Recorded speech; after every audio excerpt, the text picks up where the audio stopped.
కానీ వీళ్ళు చేసుకొని వీళ్ళు కాకపోయినా వీళ్ళు ఉందని చెప్పి అందరూ వచ్చినారు. ఇక్కడ మా జడ్జిగా ఉన్నటువంటి మా అమ్మ రోజా గారు కావచ్చు, అలాగే గోరెడ్డి కావచ్చు, హరీష్ అన్న కావచ్చు, దేశపాండ కావచ్చు, చంద్రబాబు గారు కావచ్చు ప్రొడ్యూసర్ గా, అలాగే మన రసమై బాలకృష్ణ, ఇలా చెప్పుకుంటూ పోతే లిస్టు పెద్దగుండి వెనకాల డాష్ మీద చాలా మంది మైక్ నాకి అంటే ఫస్ట్ ఇంటే చెప్పిపోవాలి. ఒకటి ఆకలితోటి, ఒకటి షుగర్ తోటి, ఒకటి ప్రేమతోటి, ఒకటి పగతోటి చెప్పేది అని ప్రతి ఒక్కరు మైక్ కోసం కొట్లాడే ఫంక్షన్ నాకు ఇన్ని ఫంక్షన్లలో ఫస్ట్ ఫంక్షన్ చేస్తున్నా.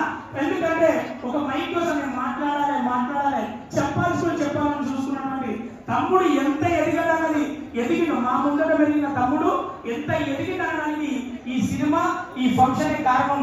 ఎందుకంటే ఒకటి వాడు ఎలా ఎదిగాడంటే ఒక మిమిక్రీ ఆర్టిస్ట్ మైక్ పట్టుకొని అదే ఫోన్ పట్టుకొని ప్రతి ఒక్కరిని పిలుచుకొని లేదని